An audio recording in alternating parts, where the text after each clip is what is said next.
Bardavich. Hey, I'm getting set up, so it'll be a little herky. There's the quiz first, so there'll be some dead time, just so you know. Hey, you don't have to wear a mask there. Cool. That is true. Well, just sit tight for a bit. Okay. We're still getting ready. How you doing? Doing okay. How are you? I'm ready for the weekend. Amen. Amen. Guess what? I get to officiate my first wedding tomorrow. Whose wedding? Whose wedding are you officiating?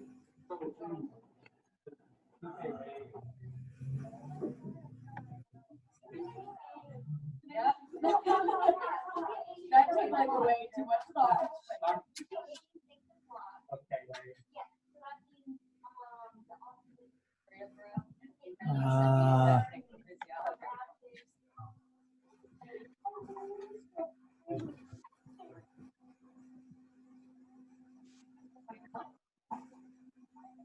Okay, there.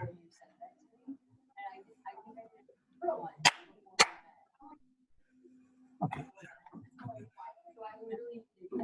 Sorry, I tested the microphone. You're fine. That better?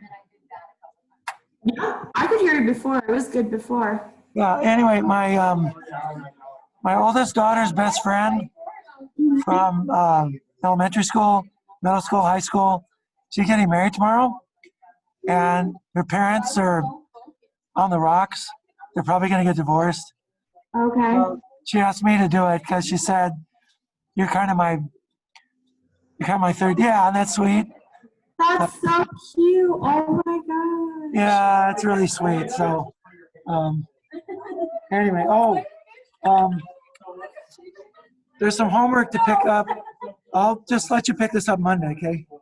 I actually will not be back until Wednesday of next week. So you won't be back here for lab?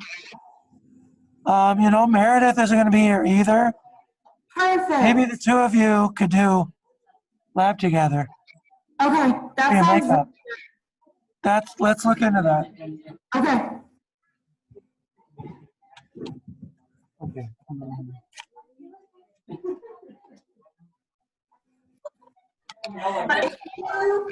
If you gave it to Jenna can text me pictures of it and I can start working on it. Oh, okay. Who? Jenna? Jenna, okay. Jenna?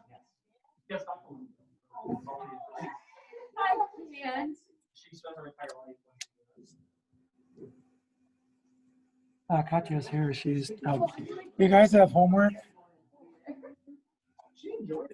So wave. There's homework. She was wondering if you could just take pictures of it and text it to her. Yeah. So she can get it started. Okay, well here, I'll just Thanks, Jenna. yeah. I don't know what you want it to. Is this mine and hers? That's yours. Well here, I'll give you hers too. Just throw it here. Oh, thank you. Thank you. When do you come back? I can't Wednesday. Wednesday? Okay. Perfect. Then I'll give this to you when I see you then. Okay, that sounds good. I literally was carrying it over here and I said with my luck I'm about to drop this thing like 2 inches and I Right. I just want to take a picture of Charlie in case I feel Charlie, so I'm like, just in case you want. It's not going to work. I can hear you fine without it. Well, it's whether or not this thing is yeah, this thing's not working. So okay, just keep in mind sometimes I'm gonna walk around. Yeah, totally. Okay, I have to give the quiz out, so Okay. just hang tight.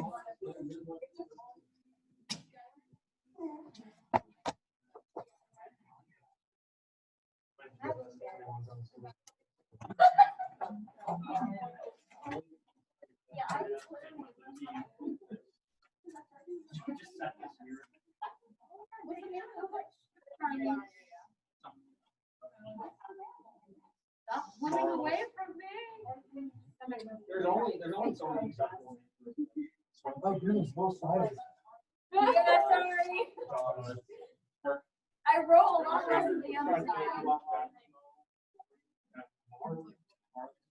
But I cleaned it. Yeah. I threw them all out. Chester fitting.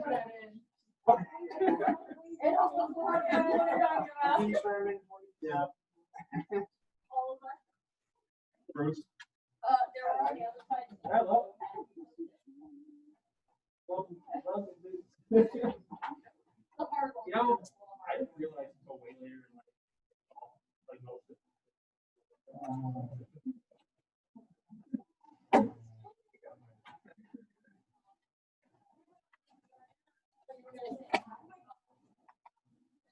Oh, here.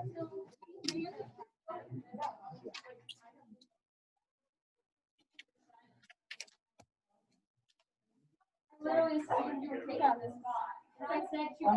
You're gonna need a calculator. If you stay off the internet.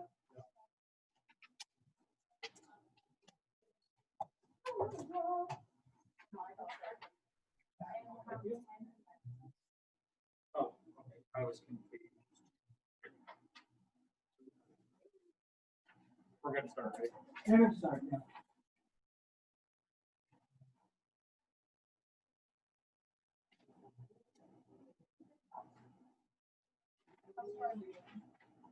Probably less stressed than I am.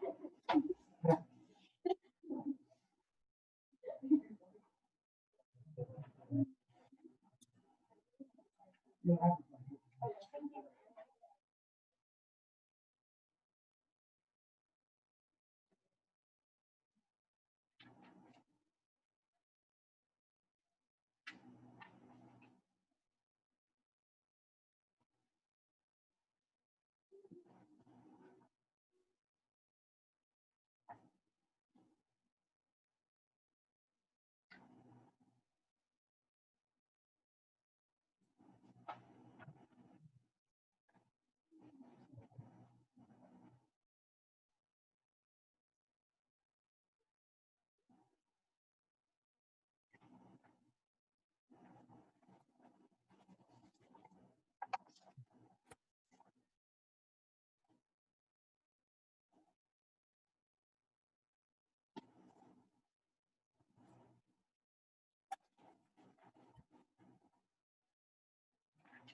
Katya, I'm gonna talk about the quiz, so I'm gonna mute myself for now.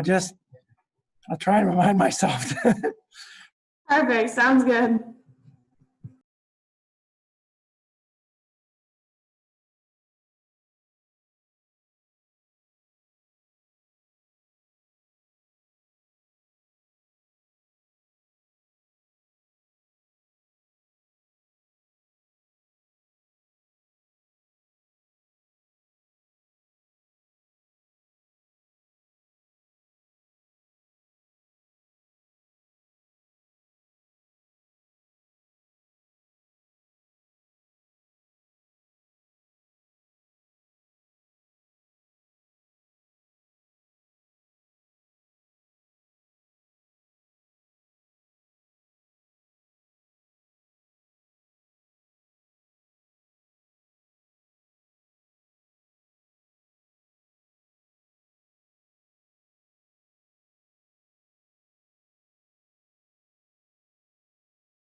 They're all waving at you, gotcha. All righty. Okay, I'm gonna turn that's your homework, yeah. So don't forget your, oh, there. Okay, Katya, can you see that all right? If you can, give me a thumbs up.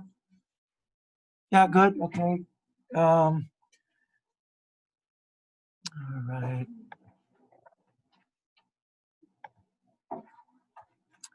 Okay, so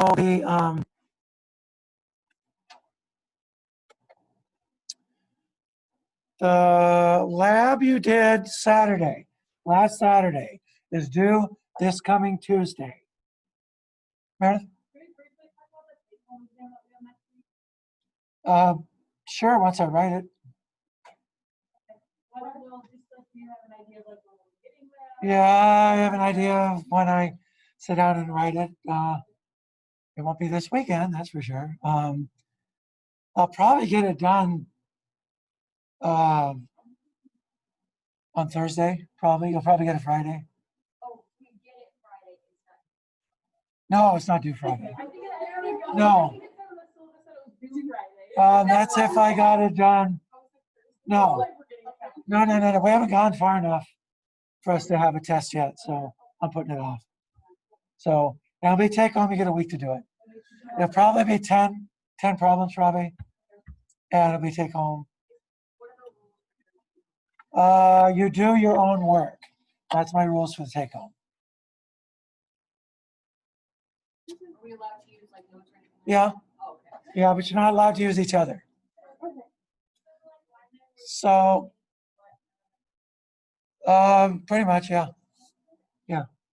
It's open book, but not open neighbor. Yeah. Just keep in mind, the internet's a two-headed snake. If you're trying to grab the tail, sometimes you get bitten by garbage information. So I found some biochem sites that are downright awful that are from colleges. So they're full of mistakes. So be careful. Be careful. Your textbook is a very good source. If it doesn't jive with your textbook, a good chance it's wrong. Okay, so just keep in mind, read papers or something like that. Make sure you interpret those papers properly. Just be wise about your use of the internet. Yeah. All right. I think that's everything for that. Oh, and then your carbohydrate paper, your carbohydrate lab report will be due because we have lab next Saturday. So the carb lab report will be due that Saturday. All right. So you'll have 10 days to do that one too. Week from tomorrow. Yeah. That will be due the following Tuesday. Yeah. Yeah. Yeah. Okay. All right. We're going to get started now. Once you separate your proteins with chromatography, so you use either size exclusion or you use ion exchange chromatography or affinity chromatography. By the way, are there any questions about any of those chromatographies? No. Affinity chromatography. You can visualize your proteins using a technique called electrophoresis. So electrophoresis is going to take your proteins and you're going to separate them on the basis of size. Separate them on the basis of size. So you use this stuff called polyacrylamide. So depending on the concentration of the polyacrylamide, your gel will have molecular pores of a certain size. So the higher the concentration, the smaller the molecular size of the molecular pores. So it's a sieve. Now you will use a detergent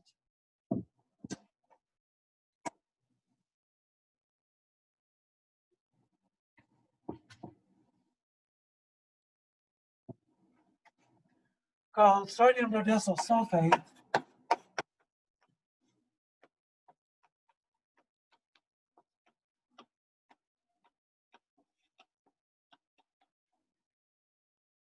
Sodium dodecyl sulfate, also known as SDS, is very, very hydrophobic.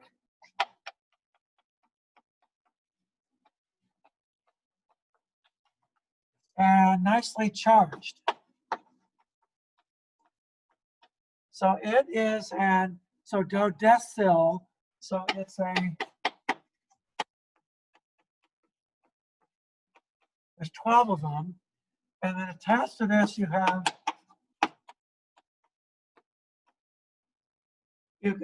crumbs. Not right, not right, not right. No, that's 10, sorry.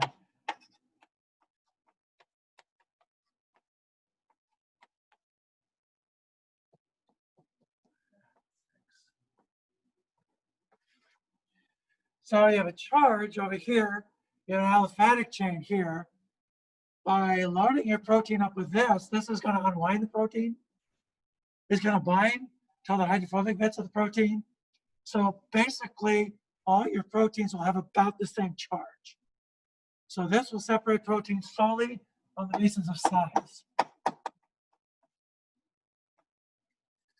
So you load it into the polyacrylamide gel like this, and then you turn on the current. Because your stuff is negatively charged, it's going to go towards the positive pole. It's going to go towards the anode.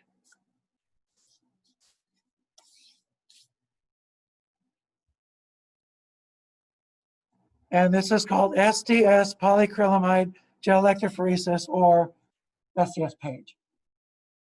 Proteins are denatured, they all have about the same charge, so you're separating them on the basis of size differences only. Dr. Bradovich, your screen is sharing, but your slides aren't moving. Slides aren't moving.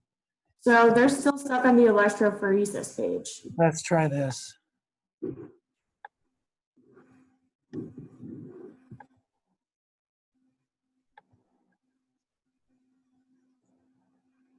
Stop sharing.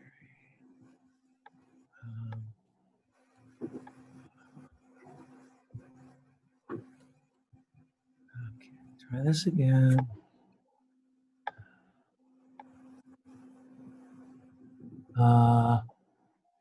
Where'd it go? Where'd it go? Where'd it go? It's not there. Where is it? Oh, there it is. There it is. There it is. There it is. Okay, can you see that? Can you see that? Yeah. Okay, now that move? No? Oh, wait, yeah, it did. Yeah, it did. Yeah, it did. It does, it does, it does. Okay.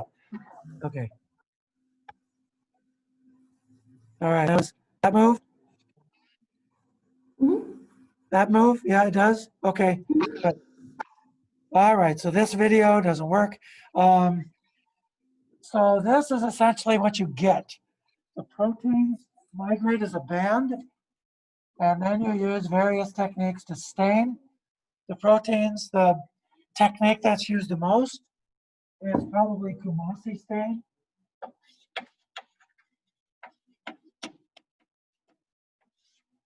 Kumasi stain is a deep ocean blue. Stains the stains proteins in the gel blue. So you get blue bands, kind of pretty. However, there's a more sensitive stain, and we will use that stain, and that is the silver stain.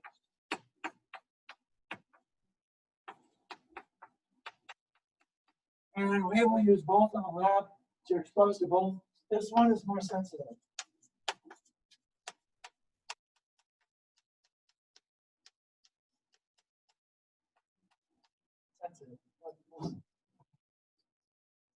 Kumasi associates with the hydrophobic portions of the protein. It is still a mystery how silver stain stains proteins. Nobody really knows. There's some guesses. None of those are very good guesses based on evidence. But silver stain does stain proteins, and it stains them a brownish color. And it's quite sensitive. So we'll use both of these in the lab. Now, you can see here how the protein purification starts with lots, goes to fewer, even fewer, and very few. And this essentially is your strategy. You're going for smaller and smaller and smaller allotments of proteins till you get the one you want. So we'll do a purification for lactalbumin in milk. Lactalbumin binds metals. We can use that to help isolate it. Then we'll use calmodulin. Calmodulin is small. We'll use that for our advantage. It's highly charged. We use that for our advantage. And it's very acidic. We'll use that to our advantage too. We're doing two purifications, one for lactalbumin, the other, we're going to isolate calmodulin from chicken gizzards. We'll do ion exchange for calmodulin. We'll do size exclusion and affinity for lactalbumin. And lactalbumin, it's easy. You just go to the store, buy some milk. So it's easy. And the chicken gizzards, you get chicken gizzards at Hutch's, and then just cut the fat off them, chop them up, put them in a blender, and you got gizzard daiquiris. And you can go from there. Yes, lovely. Disgusting, I know, but hey, it's science. Yep, it works. Okay, so one thing you can do with gel electrophoresis is you can take standards, and we're going to use a kaleidoscopic standard. Each protein is stained a different color, so it looks like a rainbow. Really looks pretty cool. And you graph these, and then you interpolate off that graph, so now you can find the molecular weight of your protein based on this graph. So you graph it like that, and then you take the log of molecular weights of your standards, take the distance that they migrated. So you're taking a look at the distance from well to the middle of the band. That's distance migrated. And then you just interpolate your graph. Now, this shows a nice straight line. It's usually not a nice straight line. It's usually a little, kind of like that. If you stick a straight line to it, fit a straight line to it, your R value will be 0.7, not copacetic, but good enough for horseshoes. And then you can, hand grenades, I should say. Then you can interpolate, essentially, get your molecular weight off the graph like that. And that's how you will ascertain the molecular weight of your unknown protein using a graph analysis like this.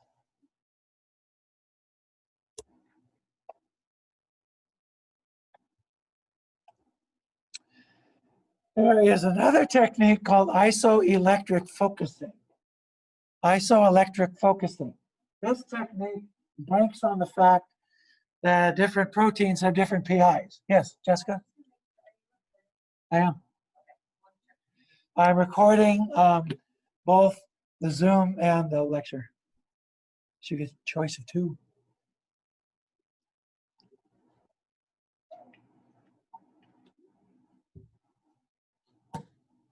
Okay.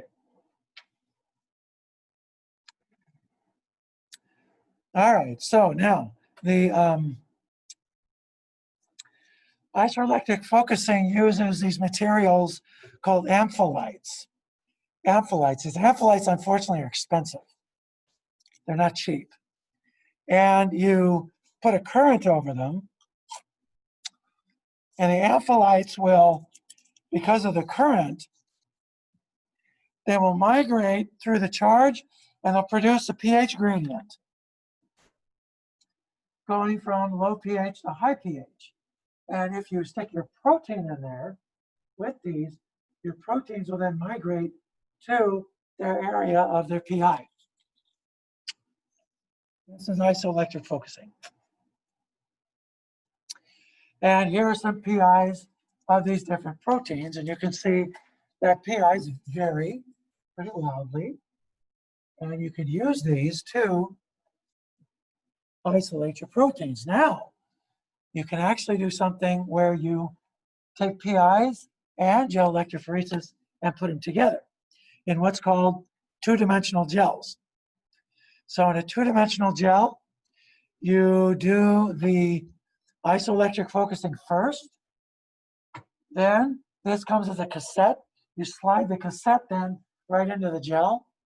And then you turn this on, and then you separate it, and you get a gel that kind of looks like this. This is immensely powerful because if you have two cell types and you want to see differences in gene expression, you can do this, especially if you know the genome of your organism, like you do with the human genome. Say you have a tumor and you want to know what's the tumor overexpressing, what is it not expressing.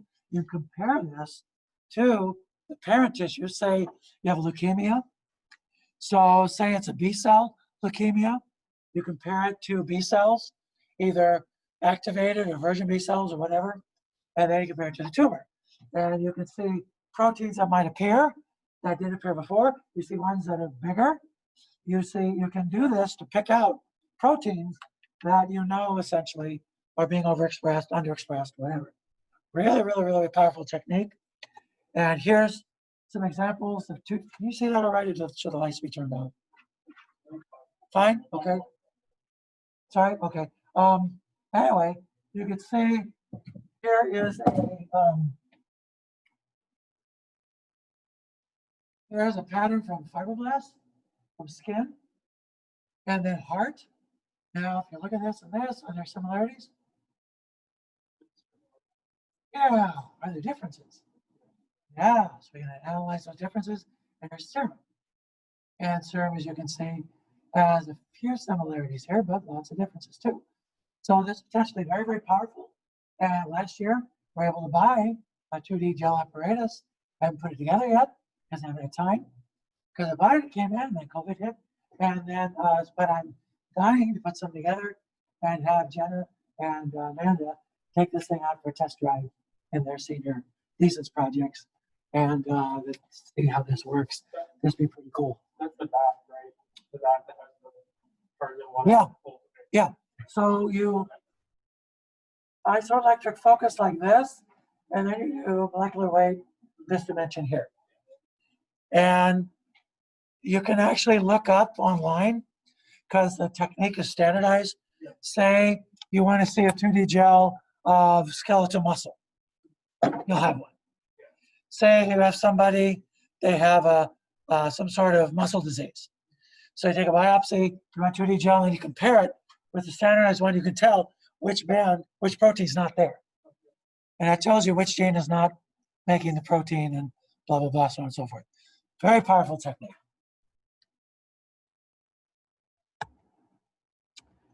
Now, what if you want to sequence the protein? And by the way, these gels, you can actually cut the whole spot out of the gel. You can send it to a mass spec for mass spec analysis.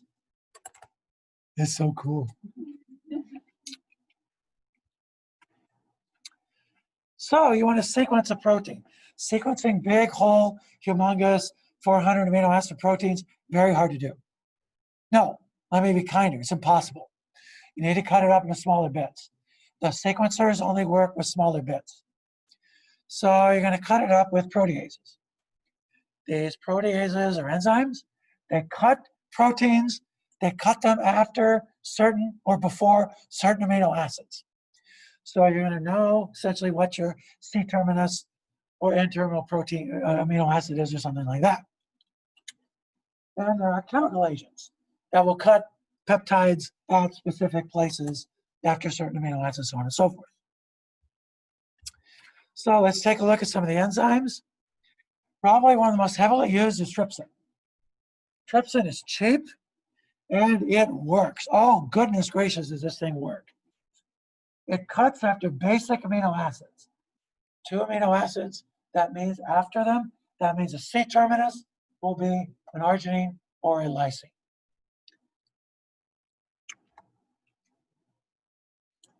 Let's Staphylococcus V8 protease. You know, I could have had a V8. And then the so-called aspirin protease. These cut after acidic residues. D and E. The V8 protease is cheaper than aspirin. It's about half the price of aspirin. Aspirin usually is very clean and it works really well. I've gotten it to work when I've used it, but some people have told me in their hands it doesn't work. So that's the skinny on that. This supposedly works really well, but it's expensive. Very, very expensive. Chymotrypsin and pepsin cut after aromatic amino acids, and pepsin doesn't cut after them. Pepsin cuts before them. It cuts before them. I should fix that. I'm sorry. Also, chymotrypsin will sometimes cut after a leucine. It will sometimes cut after a leucine, does not cut after leucine consistently. So if you see a leucine at the end, it might be the C-terminus, but it might not.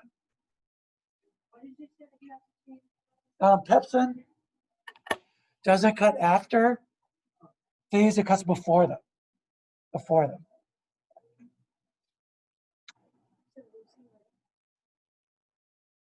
Sorry? You said sometimes it cuts after. Chymotrypsin sometimes will cut after leucine. And it's not terribly predictable when it does that. First time I did a digested chymotrypsin, I didn't see any leucine at all. Third time I did it, I saw lots of leucine cuts. And I used the exact same buffer, exact same bottle of buffer, all 3 times. So go figure. Maybe I didn't put the crucifix above the water bath or something, I don't know. But who knows? Okay, so here is a little table that I put together with some of these source and then the preferred site and so on and so forth. Carboxypeptidase chips away at amino acids at the C-terminus. Thermolysin from Bacillus thermoproteolycus. It will cut, as you can see, after this amino acid here, either leucine, valine, isoleucine, methionine. Subtlysin. Subtlysin is from originally Bacillus subtilis. Turns out other species of bacteria make it too. Basically, you just want to cut it to smithereens and then ask questions later. That's your enzyme. This thing's dirt cheap too. Dirt cheap. Propylendopeptidase costs your college inheritance. Thrombin works great. Dirt cheap. Chymotrypsin, very cheap. V8 protease works pretty well too. That's kind of what's available to you.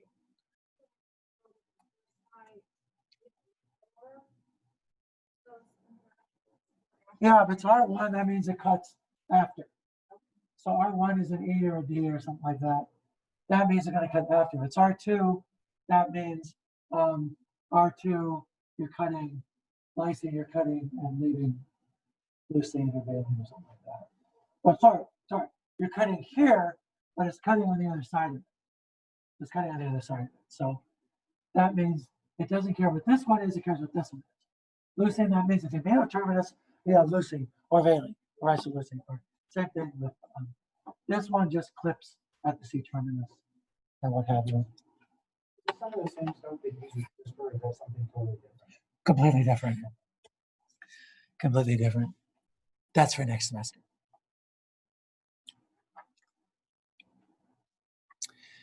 Now, chemical agents, the one that's used the most is this really nasty stuff called cyanogen bromide.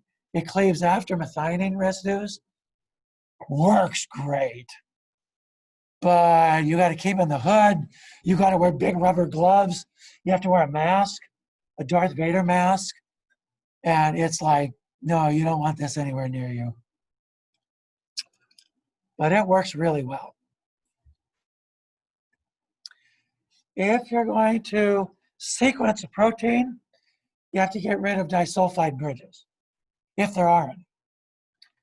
And there's two ways to do that.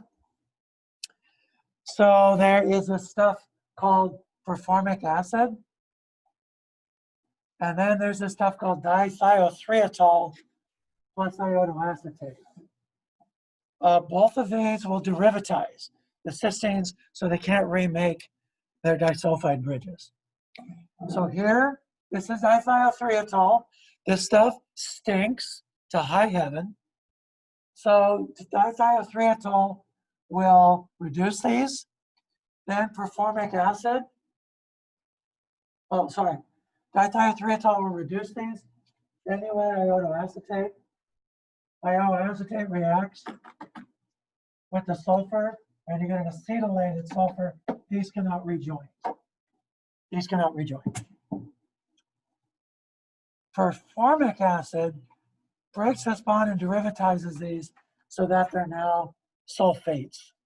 So it oxidizes the sulfide to sulfate so that these can no longer rejoin. This procedure is very reliable, but it's two-step. This procedure is not as reliable, but it's one step. And performic acid is pennies, absolutely pennies. So I've used this and gotten it to work many times. It's very reliable.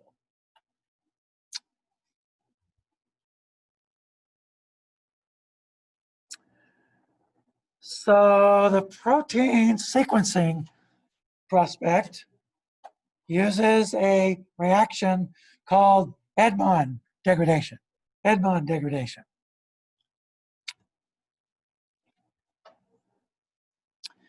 So Edmond degradation uses the Edmond reagent, which is phenyl isothiocyanate. Phenyl isothiocyanate.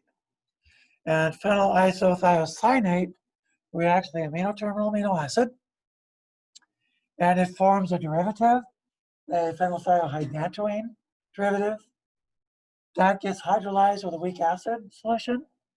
That just hydrolyzes this derivative without touching the rest of the polypeptide.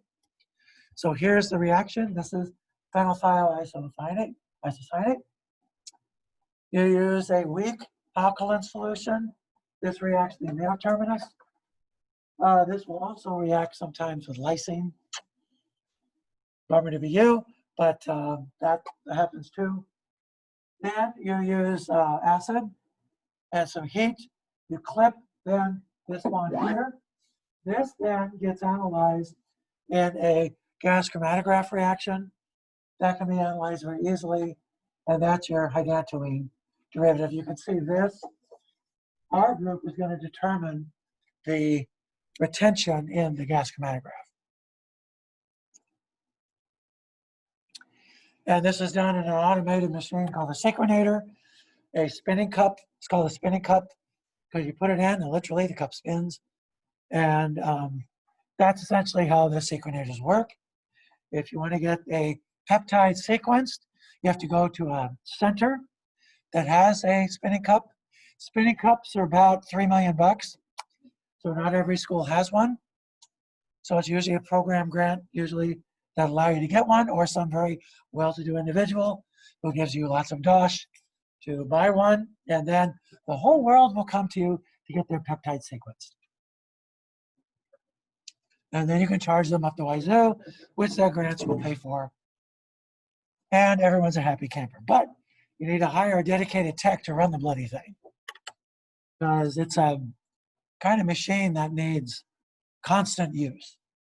It's like a very high maintenance girlfriend. You have to keep putting attention into it.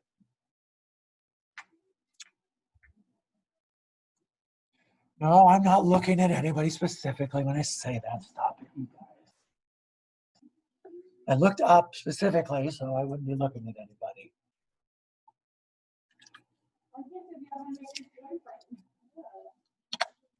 because women don't talk about their boyfriends that way. They talk about them as jerks. They don't talk about them as high maintenance. Remember Wyman's quote, as long as they're not 25, you're fine. Remember Wyman's quote, as long as they're not 25, you're okay. You don't remember that? He said 25-year-old men.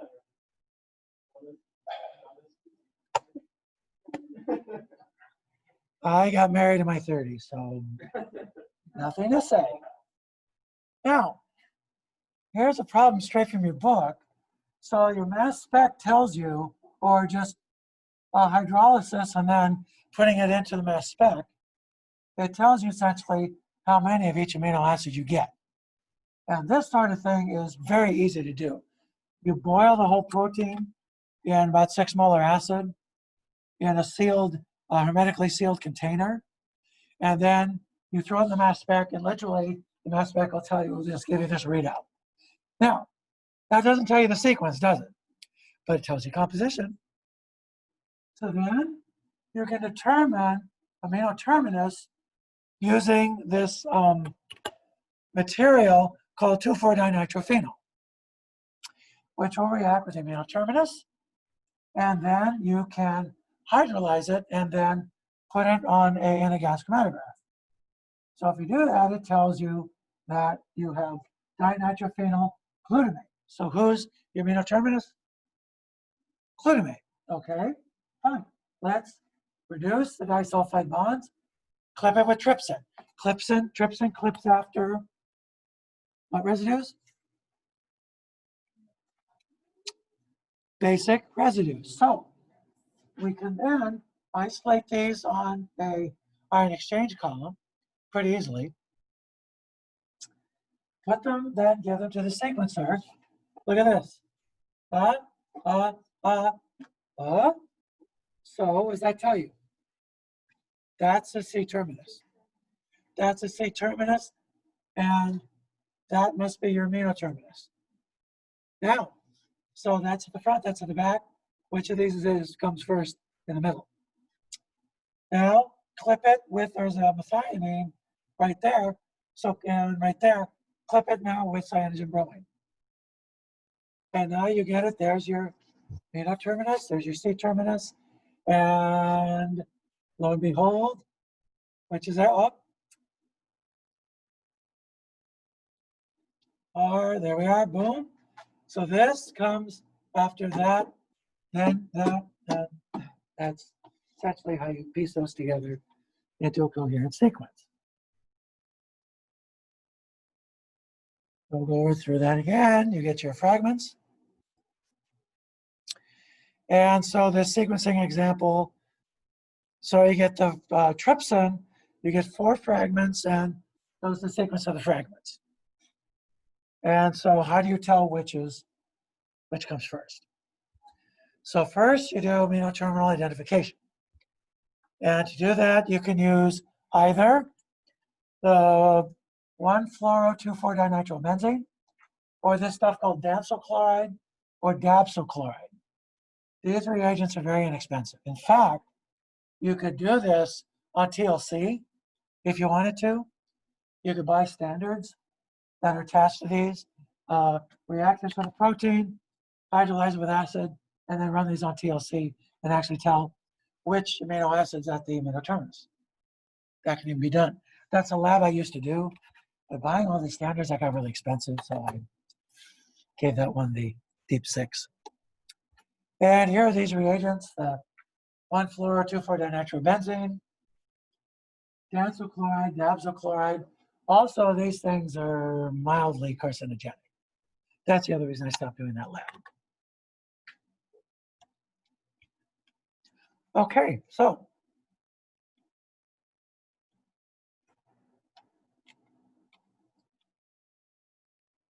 trypsin cleaves proteins after basic amino acids. Basic, not basic. So this one then must be your C terminus. That's at the end. So out of these 4 fragments, you have one placed already, it's at the end. Yeah. fact that you use trypsin. If they're at the C terminus of the fragments, so that means that had to be clipped by trypsin, that was clipped by trypsin, that was clipped by trypsin. Yeah, yeah. So this one then has to be at the end. No, no. Just trypsin, because trypsin, we'll get to this when we do enzymes, has a pocket, specificity pocket, very common in serine proteases. That pocket is lined with acidic amino acids, so it binds a basic amino acid and clips after that. Chymotrypsin has a series of aromatic amino acids, so you get stacking interactions. That's why it clips after aromatic amino acids. But leucine fits in there too sometimes, just not as well. Now, if we do the dansyl chloride, dabsyl chloride, 1-fluoro-2-nitrobenzene, we find that glycine is the amino-terminal amino acid. Boom. That means that one has to be the amino-terminal. Then we have two fragments. Which goes where? So we have two possibilities, this one or this one. They both have this particular one at the end here. DCVH, right there. Here's a bit at the front. Now, does this come next or does this come next? So then, let's do one last experiment. Let's do cyanogen bromide. And cyanogen bromide yields this and this. Didn't cut after that one. That didn't do a very good job, but that's okay. Cut after that one. So that tells you that, therefore, the sequence is this one.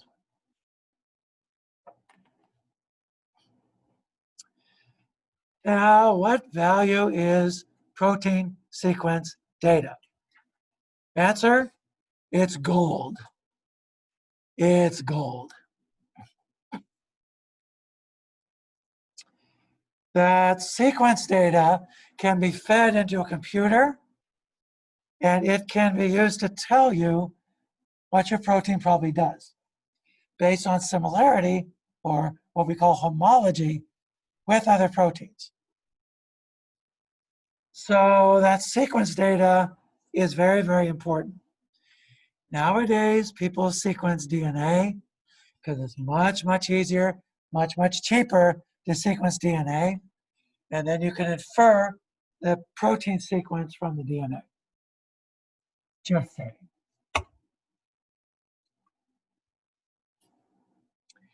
Can you make synthetic peptides? Why would you want to make a synthetic peptide? Any guesses? Sorry? Actually, this is pretty costly. Okay. Or you want to study which piece of it binds a receptor. Or if you want to study, do an inhibitory study with just a piece that'll get in the way. Or if you want to make antibodies to that little piece, in order to have antibodies to detect it, or something like that. Or if you want to, there's lots of reasons why you might want to make a peptide. So you can do this synthetically by using this stuff called FMOC. FMOC. FMOC is a insoluble resin. And this insoluble resin comes with amino acids attached to it. And so the FMOC resin